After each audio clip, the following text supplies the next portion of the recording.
Segundo paso para nuestra América.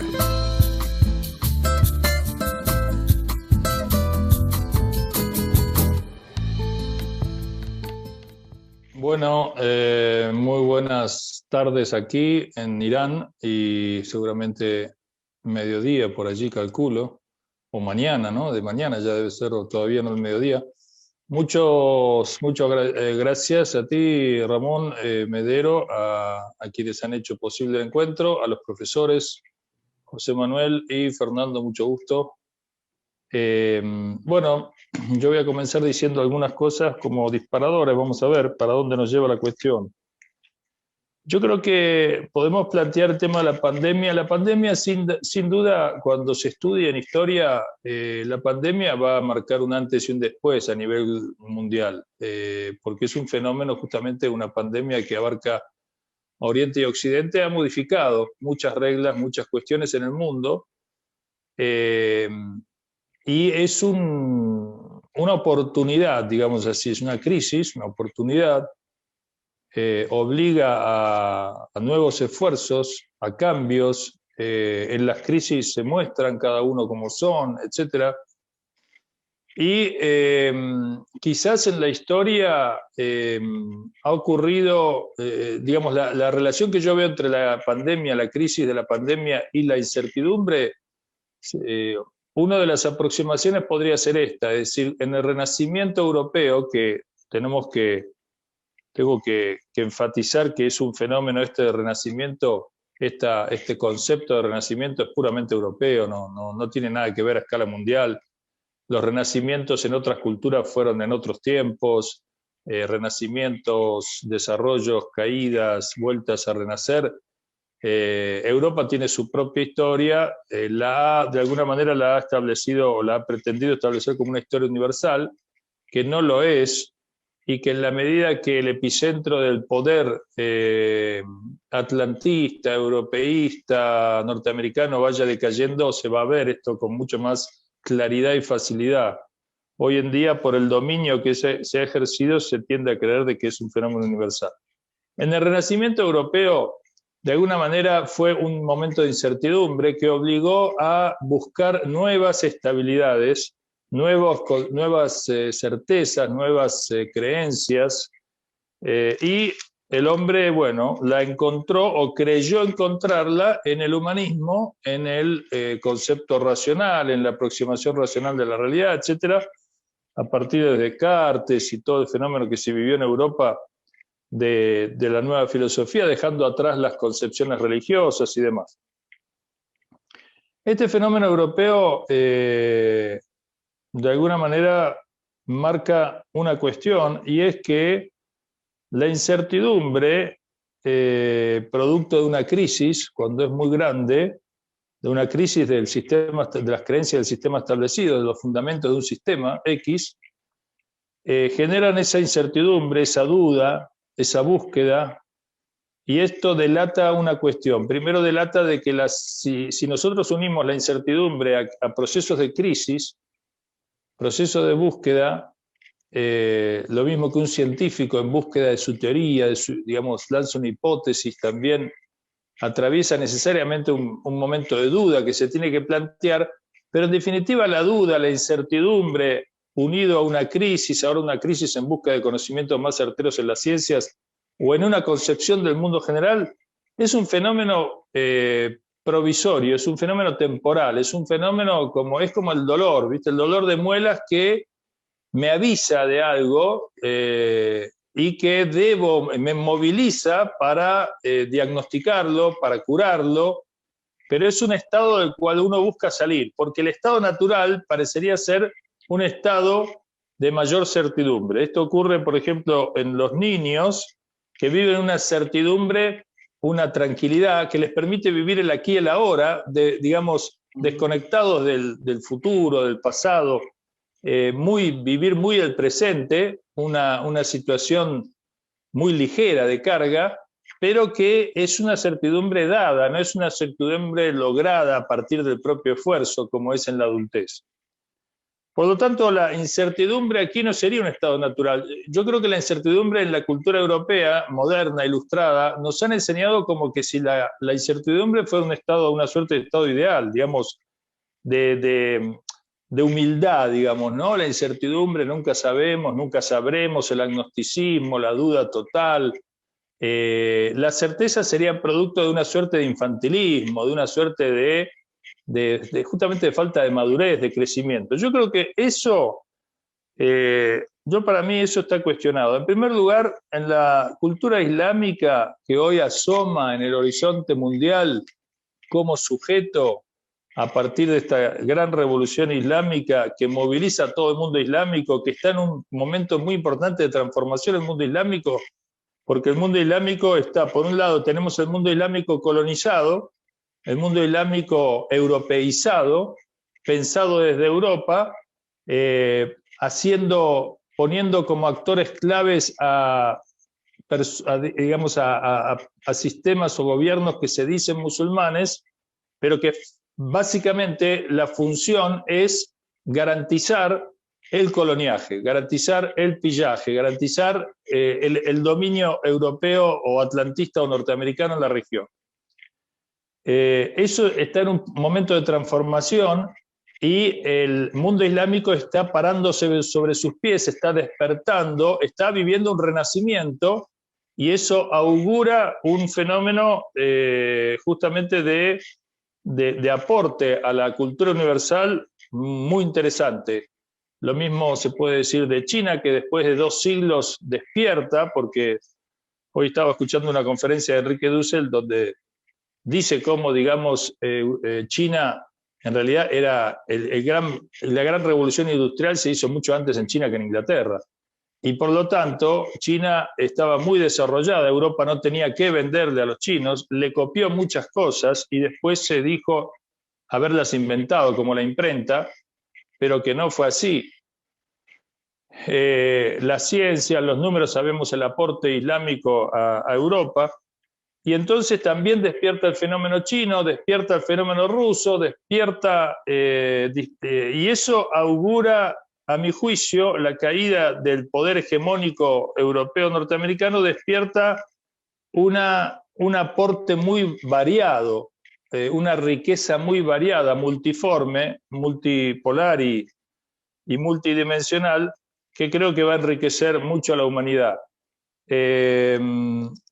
De modo que esta pandemia y esta crisis de incertidumbre lo veo como un fenómeno pasajero, pero que mueve toda la estantería, digamos así, nos obliga a buscar nuevas certezas. Y voy a concluir esta primera intervención con el concepto islámico de incertidumbre y de certezas. El Islam básicamente promueve generar, desarrollar en el hombre libremente y haciendo uso de su intelecto, de su razón, de su esfuerzo, de su voluntad, de su propio desarrollo, certezas. En el Corán se habla del conocimiento certero, cierto. Como por ejemplo cuando vemos elevarse por encima de un muro una columna de humo y la razón nos dice que detrás de esa columna, detrás de esa pared hay fuego. No lo vimos, pero tenemos una certeza de conocimiento basado en leyes del pensamiento, la causalidad, entre otros. Luego, si yo me trepo al muro y veo efectivamente el fuego con mis ojos, el Corán habla de Ainul Yaqin, o sea, la visión certera. Acá veo el fuego. Y en un grado superior de certeza, el Corán dice Haqqul Yaqin, la verdadera certeza, que es cuando yo toco el fuego y me quemo, digamos así. Ahí ya la certeza del fuego es total. Es existencial, digamos así, es total. Es con todo mi ser, no ya con mi pensamiento, no con mis sentidos, sino con todo mi ser yo experimento el fuego. El Islam intenta llevarnos a las certezas que nos hacen seres estables por un lado, pero dinámicos. Uno podría decir, bueno, en general, en el pensamiento moderno la certeza es vista como una parálisis del pensamiento. El estado ideal es el de la duda permanente para justamente garantizar el progreso del conocimiento y el desarrollo. Pero yo quiero aclarar esto para terminar. La certeza en el Islam, si bien me otorga una estabilidad, una visión estable, digamos, inclusive una serenidad muy importante para el estar bien, digamos. Al mismo tiempo, esta certeza es dinámica. ¿Por qué? Porque las certezas logradas, como ser, por ejemplo, el autoconocimiento, el conocimiento de Dios, el conocimiento del mundo, su naturaleza, el conocimiento de la muerte, el conocimiento de más allá de la muerte, el conocimiento de la historia, el conocimiento del futuro, en alguna medida, es dinámico al mismo tiempo que estable, porque en la concepción monoteísta Dios es uno y absoluto, es decir, el conocimiento de Dios es permanentemente renovable, incluso en el paraíso es absolutamente, permanentemente renovable. Una vez estaba en Argentina el profesor Mariano Grondona, para los que conocen un poco de Argentina, era un periodista que avalaba el proceso militar, la dictadura y demás. Él enseñaba en una universidad norteamericana y un día, a raíz de que yo empecé a salir en televisión producto de un hecho, digamos, fortuito que tuvo que ver en Argentina con unas acusaciones que se nos hicieron infundadas, entonces yo salía mucho en televisión un periodo. Entonces este hombre me invitó a su universidad y me invitó como una suerte de una muestra de un espécimen monoteísta que de alguna manera iba contra la historia, digamos, ¿no? El monoteísmo era como algo del pasado, o que en todo caso el monoteísmo llevado al plano de la vida social, política, cultural, era un germen del fundamentalismo y el fanatismo, decía él.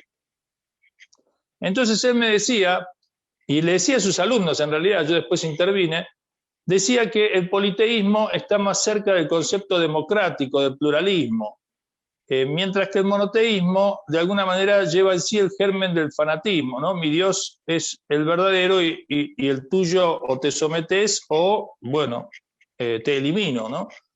Y entonces el politeísmo sería acá la moderación, la humildad, el reconocimiento del otro.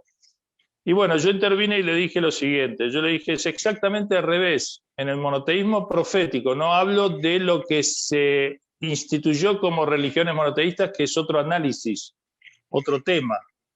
El devenir de las religiones, más allá de sus fundadores y profetas, es un tema para analizar sus pros y sus contras. Pero yo le decía que el sistema politeísta era un sistema netamente fundamentalista y netamente tiránico y opresor, porque vos debías adorar a los dioses y no podías poner en tela de juicio a los dioses, y de ninguna manera se permitía el monoteísmo, era al revés. El ejemplo de la tiranía era el faraón, era Nimrod, era el César, y el ejemplo de la libertad de pensamiento eran Jesús, eran Moisés, etcétera, era Abraham, y esto obedece a que el Dios uno que se adora en el monoteísmo es un Dios, como dije, absoluto. Por lo tanto, no hay una parálisis del pensamiento, no hay una parálisis del conocimiento, del desarrollo, ni siquiera hay una imposición de ese pensamiento a otro porque el hombre es creado libre, sino que hay una armonía con el sistema, digamos, que rige en el mundo, en el universo, visible e invisible. Bueno, esto da para más, pero era lo que yo quería apuntar. Entonces, pandemia y crisis, oportunidad, incertidumbre como un estado que hay que explicarlo porque no se explica por sí, porque no es natural, es como un dolor que nos incita o nos motiva, nos moviliza para buscar nuevas certezas. Y esta es una situación que se está viviendo en el mundo. Quizás todavía cueste ver para dónde va a salir la cuestión. Lo que es seguro es que si las fórmulas de dominación, de cultura, de gobierno se repiten o se empeoran, entonces los males que vamos a ver a futuro van a ser peores hasta que en definitiva se genere una reacción, porque esto es inviable. El mundo como venía operando hasta la pandemia es inviable. Bueno, no me quiero exceder más, gracias. Bueno, yo quiero insistir con el tema que, a ver, vamos a decirlo de otra manera para a ver si nos entendemos mejor. La incertidumbre o la duda, digamos, son momentos necesarios en el desarrollo de un conocimiento. De alguna manera la duda es una suerte de estado de profundización, digamos así, en las creencias, en las ideas. La duda es, de alguna manera, también es un signo, por ejemplo, a nivel psicológico, la duda que aparece en el periodo de la adolescencia, por ejemplo, en torno a las creencias de la infancia, al mundo de la infancia, a la imaginación, o al sistema de certidumbre que se había generado en una familia, digamos, en un entorno donde la presencia de ese entorno familiar le generaba unas certidumbres en la cual se desarrolló con tranquilidad, con comodidad, digamos, en términos generales. En la adolescencia es puesta en duda y esa duda es necesaria como elemento de crecimiento, de fortalecimiento, de una profundización en búsqueda de principios de certeza y de estabilidad más profundos, más reales, no tan basados en la imaginación o en una certidumbre dada por otros, sino empieza el proceso de autoconstrucción de la certidumbre. En las ciencias, en la epistemología, lo mismo, es decir, para el desarrollo de las ciencias es necesario muchas veces poner en duda los conocimientos obtenidos, las certezas presentes, cuestionarse, de modo de estar abierto a una profundización. Y eso en sí mismo y en forma no absolutizada, no, digamos, en forma moderada, en el sentido de que tiene un propósito la incertidumbre, la duda. En ese sentido es positivo, digamos, y es necesario hacia la madurez, hacia el crecimiento, al desarrollo. El tema es, yo creo que el sistema actual de dominio mundial, que tiene características, o por lo menos en gran parte del mundo, tiene características de una globalización o de un carácter, como dijiste, capitalista o de concentración de poder y demás, ese dominio, ese poder establecido atenta contra una maduración, contra un pensamiento, contra una reflexión, contra una duda puesta en aras de obtener certezas más profundas, más, digamos, más certeras, más seguras, y eso dificulta, digamos, justamente la madurez, la dinámica de perfeccionamiento, y necesariamente esta cuestión tiene que ser removida. Digamos, una de las salidas de la crisis, una de las oportunidades que abre la pandemia es justamente el cuestionamiento de este modelo civilizatorio, de modo que genere las posibilidades de salida de esta crisis a partir, como decía el profesor José Manuel, de un nuevo concepto de distribución del conocimiento, de la información, de las relaciones, de la distribución del poder, del usufructo de los medios, etc. Y el sistema que intenta mantenerse en la desigualdad, en la concentración de poder y demás, juega con el tema de la incertidumbre, genera una idea, un concepto como que la incertidumbre es el estado insuperable de alguna manera. O sea, la incertidumbre, explota la incertidumbre como una manera de tener temerosos, atemorizada a la gente y poder seguir incrementando, digamos, su base de poder. Creo que hay que retomar el sentido de incertidumbre en el marco de la búsqueda de conocimientos más profundos, y creo que es necesaria para eso la apertura, la comunicación, las relaciones, no en el esquema que nos fija la centralidad del poder, que nos tiende a dividir, a balcanizar, a asustar a unos contra otros, a prefigurar cómo somos los distintos actores de modo que haya una falta de búsqueda de conocimiento mutuo, de intercambio de ideas, de experiencias, de búsqueda de certezas nuevas, de usufructo y de enriquecimiento mutuo. Por lo tanto, debemos, parte de la lucha por la liberación, por la, digamos, lo que decía el profesor Hermoso de cambiar esta crisis en oportunidad, pasa por generar, no desde la centralidad del poder, lo que baja desde la centralidad del poder a través de sus grandes y poderosos canales, sino a través de una forma más horizontal, más diversa, generar, digamos, esta búsqueda conjunta de nuevas certidumbres, nuevos conocimientos más reales, más benéficos, más útiles, más apropiados, digamos, para el mundo que queremos vivir, el mundo que se viene, el mundo de las nuevas generaciones y demás.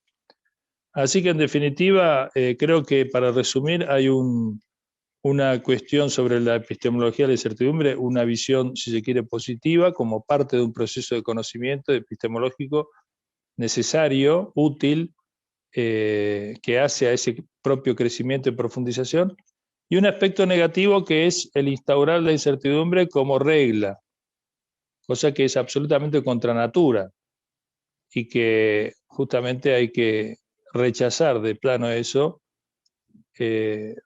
porque, digamos, es una invitación a una suerte de status quo, ¿no? Donde se va profundizando el malestar y se va profundizando la desigualdad y se va profundizando justamente un modelo que la crisis viene a poner, viene a cuestionar, ¿no? Es decir, la pandemia rompe la regla de armonía, rompe la regla natural.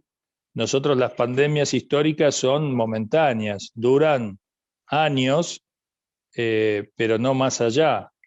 Lo que la historia muestra es que justamente el estado de salud general de no pandemia es el que prevalece, y por lo tanto la pandemia viene a cuestionar en sí mismo y a darnos a nosotros la oportunidad de cuestionarnos el sistema, digamos, vigente.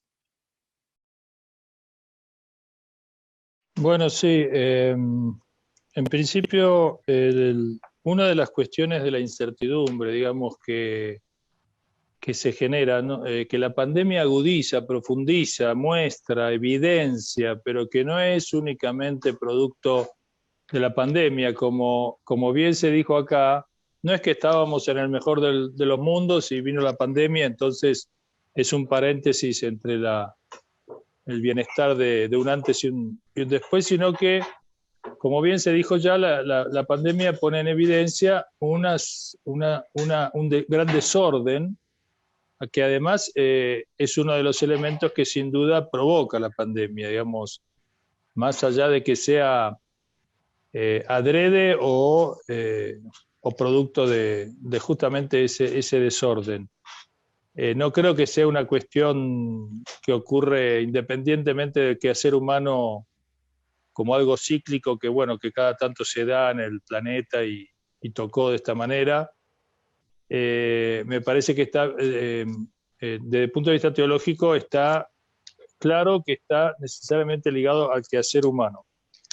Creo que una de las causales de la incertidumbre, entonces, si no la situamos como producto exclusivo de la pandemia, es que, como bien se dijo también aquí, estamos en el momento de la caída o de la crisis, del agotamiento de un modelo que, entre otras cosas, tenía una visión cientificista, positivista, que excluía no solamente excluye a los demás pueblos, sino que excluye también a los demás saberes. Con lo cual se pierde la visión de totalidad, de universalidad, que genera esas certidumbres, esas estabilidades dentro de las cuales se tiene que dar el dinamismo de un progreso permanente y demás, que yo aludía antes.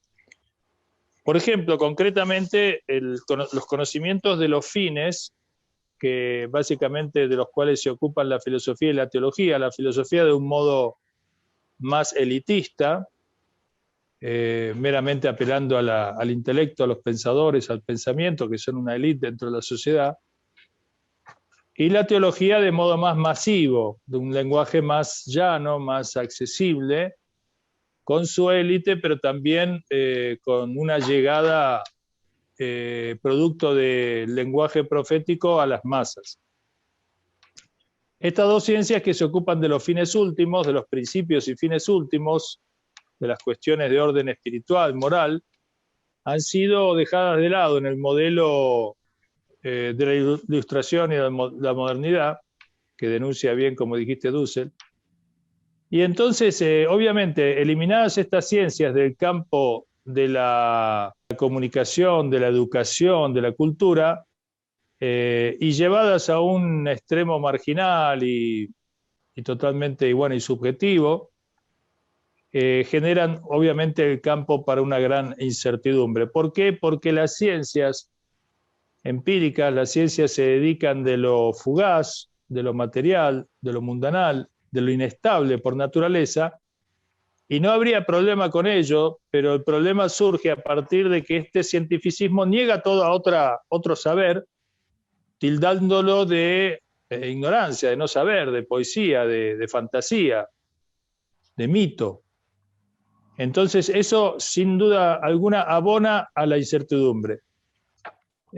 Una de las maneras de escapar de esto es volver a una teología, a una religiosidad, a una sacralidad, a una visión profunda, a una filosofía, a una teología, pero que lejos de ser instrumento de escape, de escapismo, de ser servicial al poder concentrado a partir de plantear justamente el no cuestionamiento al poder y un escapismo, como dije, en un nirvana, en un cielo paradisíaco post-mortem, tiene que ser una filosofía, una teología que cuestione severamente este desorden imperante y lo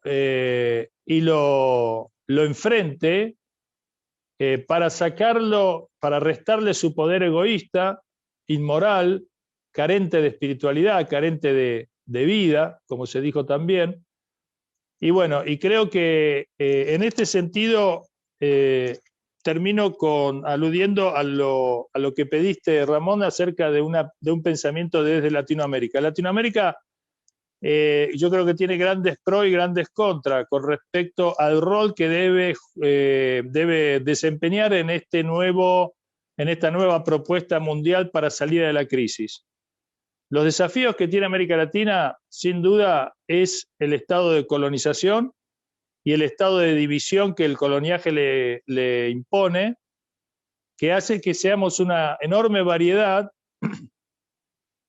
llena de recursos humanos y naturales, pero dividida, alienada, ajenada, o sea, colonizada, y eso nos imposibilita. Es decir, primero debemos sacudirnos el orden imperante, el coloniaje, y debemos pararnos sobre nuestros pies y debemos buscar nosotros la salida. Eso número uno. Número dos, podemos hacer un gran aporte porque somos un continente que no ha sido, digamos, que no ha desarrollado políticas imperiales de dominación, de explotación, de opresión a otros.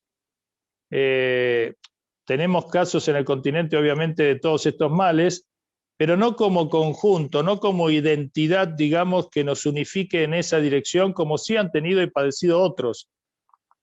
América Latina tiene la posibilidad de ofrecer una variedad, un mestizaje, una unidad que rompa con los esquemas rígidos de ciertos nacionalismos extremos, de ciertas potencias que han sido imperios o que son imperios, y que en el nuevo orden mundial pueden poner su sello, al igual que lo ha puesto hasta ahora el imperio sajón. De modo que América Latina tiene el desafío entonces de la unidad, del fortalecimiento, es decir, es imposible que divididos seamos sujetos de un aporte positivo al nuevo orden mundial. Nos van a seguir esquilmando, nos van a seguir colonizando, sean de un tinte u otro.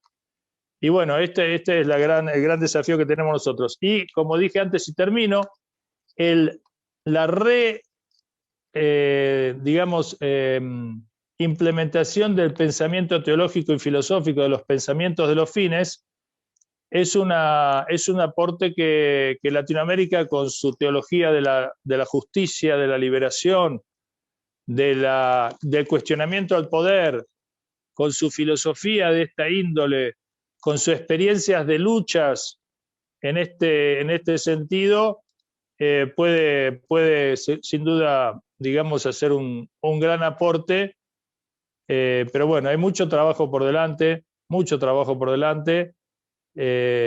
y seguramente la pandemia va a acelerar la necesidad de enfrentar estos desafíos de la mejor manera. Ojalá que Dios quiera que sea así. Bueno, te cuento, Ramón. Primero, bueno, yo, sabes, estoy ahí medio comiendo un poquitín porque estamos cortando el ayuno ya de Ramadán. Acá es de noche ya.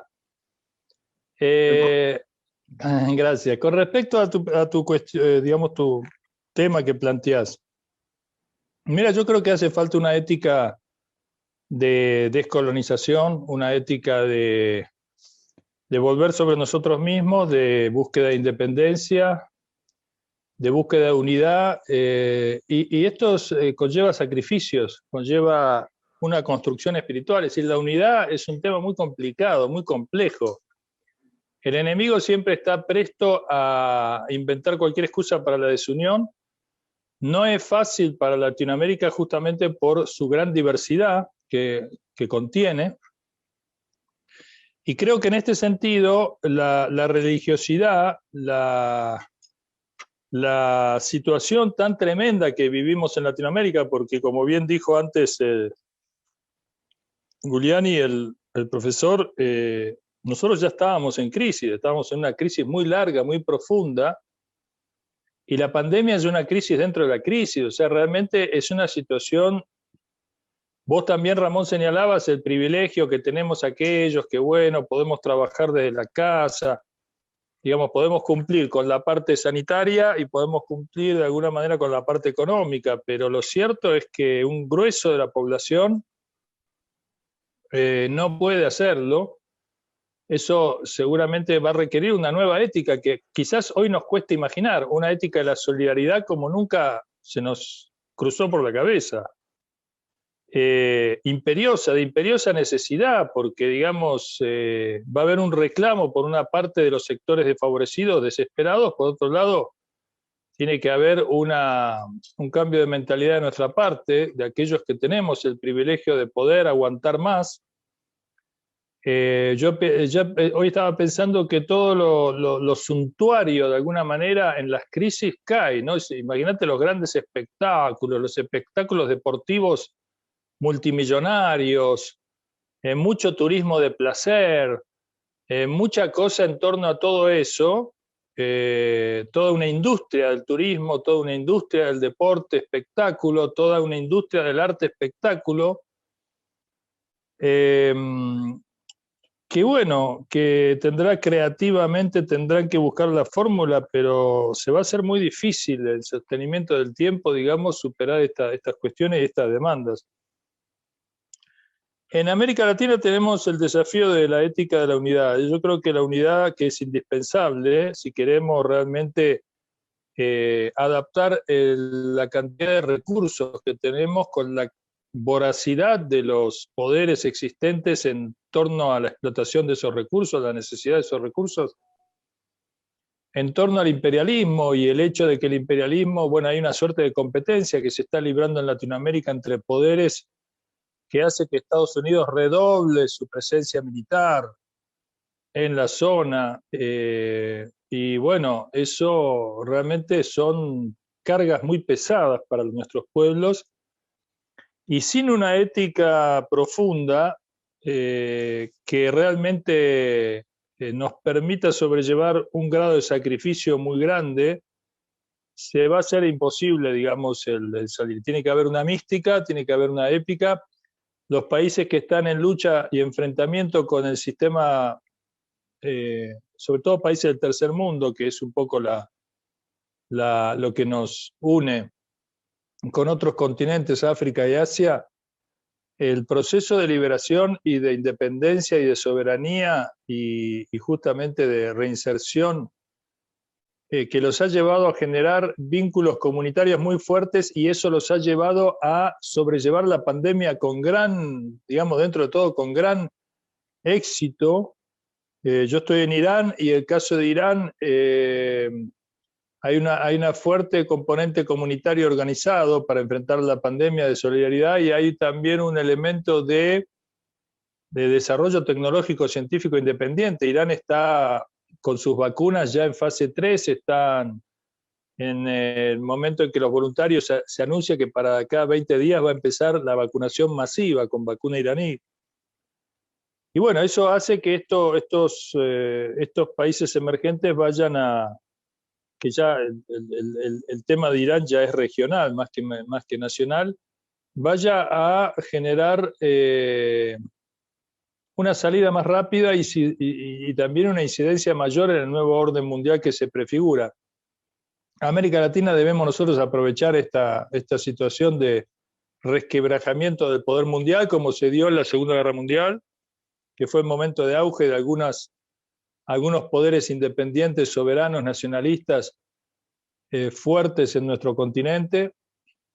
La resistencia en Venezuela es realmente loable, seguramente ustedes conocen mejor, muy dura, muy difícil, pero bueno, si logra atravesar este momento, sin duda se auguran tiempos muy favorables para el rol de Venezuela a futuro, si Dios quiere, cuando la presión y las sanciones y todo ese poder maléfico se termine de debilitar y de caer, si Dios quiere, pronto. Así que debemos, por ejemplo, para terminar quiero decir esto, que estamos en una fase de enfrentamientos militares en pro de la independencia, enfrentamientos militares que impone el imperio, con su despliegue fenomenal de armas y de bases y de parafernalia militar y de inversión en el área de militar. Y a esos enfrentamientos necesariamente tiene que acompañar y seguir una construcción que no será de un día para el otro y que requerirá, por un lado, de gran unidad y de gran esfuerzo ético, como decía antes, y que debe hacerse sostenidamente, digamos, para, más allá de los enfrentamientos militares y todo el grado de destrucción que conllevan, construir, que es la fase más difícil, para la cual la ética es fundamental, y la mística y la motivación, una nueva sociedad, un nuevo orden mucho más organizado, mucho más solidario, de tintes más sociales, más sólidos, más altruistas. Así que bueno, veremos, seguiremos los acontecimientos a ver cómo se va desarrollando esto que estamos diciendo. Gracias, Ramón. Un abrazo. Segundo paso para nuestra América.